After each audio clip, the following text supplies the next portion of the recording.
નમસ્કાર. ચાલો આજે એક એવી કથાની સફર કરીએ જે ફક્ત એક વાર્તા નથી પણ ખરેખર તો કરોડો લોકો માટે જીવન જીવવાનો એક રસ્તો છે. આપણે ભગવાન શ્રીરામની એ પવિત્ર ગાથાના પાના ફેરવવા જઈ રહ્યા છીએ. એક એવી ગાથા જે ધર્મ, બલિદાન અને પ્રેમથી ગૂંથાયેલી છે. તો શ્રી રામના જીવનની આ અદ્ભુત યાત્રાને સમજવા માટે આપણે એને 6 મુખ્ય ભાગમાં વહેંચીને જોઈશું. શરૂઆત કરીશું અયોધ્યાના રાજકુમાર તરીકેના તેમના જીવનથી અને પછી જોઈશું તેમનો વિજય અને એ અમર વારસો જે આજે પણ આપણી સાથે છે. ચાલો તો આપણી આ ગાથાની શરૂઆત કરીએ. ક્યાંથી? સરયૂ નદીના કિનારે વસેલા એક ભવ્ય રાજ્ય અયોધ્યાથી. જરા કલ્પના કરો, એવો સમય જ્યારે રાજ્યમાં ચારે બાજુ શાંતિ, સમૃદ્ધિ અને બસ ખુશીઓ જ ખુશીઓ હતી. અને આવા જ એક આદર્શ રાજ્યમાં જન્મ થયો એક આદર્શ રાજકુમારનો. અયોધ્યાના રાજા દશરથ, એમને 4 પુત્રો હતા અને એમાં સૌથી મોટા અને સૌના લાડકા હતા શ્રીરામ. પણ જુઓ, એ માત્ર એક રાજકુમાર નહોતા, એ હતા મર્યાદા પુરુષોત્તમ. અને પછી જ્યારે એમના વિવાહ મિથિલાની રાજકુમારી સીતા સાથે થયા, ત્યારે તો જાણે 2 આદર્શ આત્માઓનું મિલન થયું. આ મિલને એમના કર્તવ્યનિષ્ઠ જીવનને તમે સમજો વધુ મજબૂત બનાવ્યું. પણ કહેવાય છે ને કે ભાગ્યમાં કંઈક બીજું જ લખેલું હોય છે.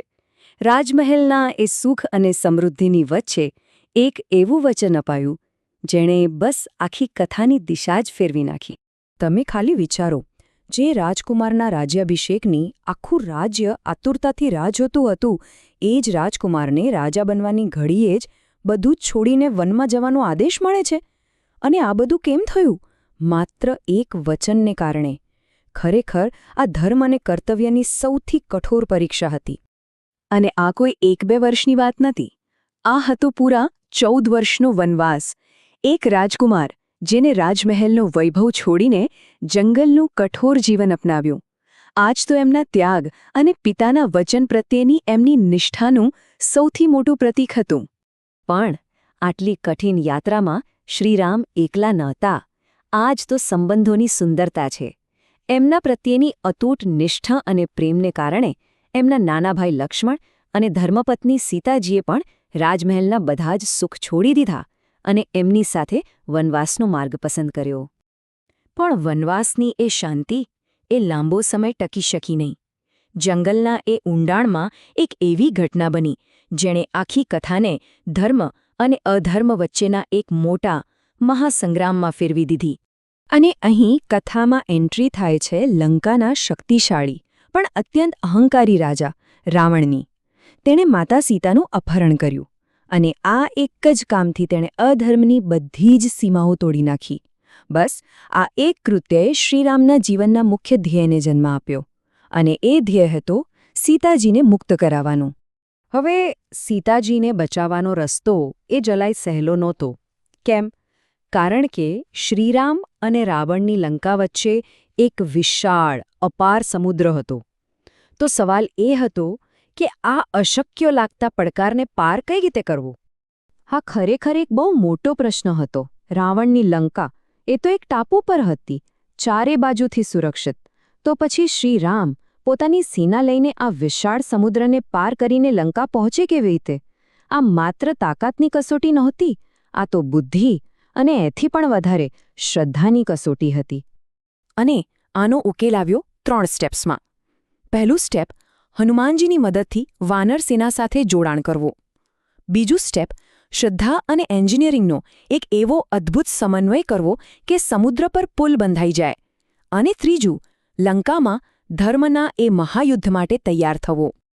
તો સમુદ્ર પર સેતુ તો બંધાઈ ગયો. હવે સ્ટેજ બરાબર સેટ હતું ધર્મ અને અધર્મ વચ્ચેના અંતિમ યુદ્ધ માટે. આખી વાર્તા હવે એના સૌથી મોટા, સૌથી નિર્ણાયક વળાંક પર આવી પહોંચી હતી: લંકાનું યુદ્ધ. લંકાને એ ધરતી પર એક ભયંકર યુદ્ધ થયું. પણ એને ખાલી 2 સેનાઓ વચ્ચેનો સંઘર્ષ ન કહી શકાય. ના, આ તો લડાઈ હતી સત્ય અને અસત્ય વચ્ચેની, ધર્મ અને અધર્મ વચ્ચેની. અને છેવટે શ્રીરામના એક બાણે રાવણના અહંકારનો નાશ કર્યો અને વિજય થયો ધર્મનો. તો યુદ્ધ પૂરું થયું, વિજય પણ મળી ગયો. હવે સમય હતો ઘરે પાછા ફરવાનો. તો ચાલો આ યાત્રાના છેલ્લા અને સૌથી આનંદવાળા અધ્યાયને જોઈએ અને એ પણ સમજીએ કે આ વિજયનો વારસો આજે પણ આપણી વચ્ચે કઈ રીતે જીવંત છે. પેલા 14 વર્ષના લાંબા અને મુશ્કેલ વનવાસનો હવે અંત આવ્યો હતો. શ્રીરામ, સીતાજી અને લક્ષ્મણ ત્રણે વિજય થઈને અયોધ્યા પાછા ફર્યા અને આખું અયોધ્યા નગર પોતાના રાજાને આવકારવા માટે જાણે દીવડાઓથી ઝગમગી ઉઠ્યું. અને પછી છેવટે શ્રીરામનો રાજ્યાભિષેક થયો અને ત્યાંથી શરૂઆત થઈ રામરાજ્યની. અને તમને ખબર છે, એ જે વિજયી વાપસીનો દિવસ હતો એ એટલો પવિત્ર અને આનંદથી ભરેલો હતો કે આજે પણ હજારો વર્ષો પછી આપણે બધા એ દિવસને દિવાળીના તહેવાર તરીકે ઉજવીએ છીએ. આ એ જ તહેવાર છે જે અંધકાર પર પ્રકાશના અને બુરાઈ પર સારાના વિજયનું પ્રતીક છે. એટલે જ હું કહું છું કે આ માત્ર એક રાજાની વાર્તા નથી.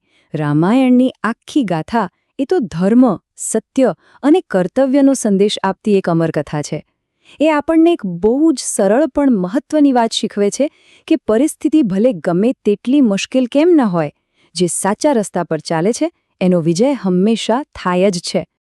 શ્રી રામની આ ગાથા જુઓ, સદીઓથી આપણને બધાને પ્રેરણા આપતી આવી છે અને મને ખાતરી છે કે આવનારી પેઢીઓને પણ સાચો માર્ગ બતાવતી રહેશે. તો ચાલો આ પવિત્ર કથાને નમન કરીએ. જય શ્રીરામ.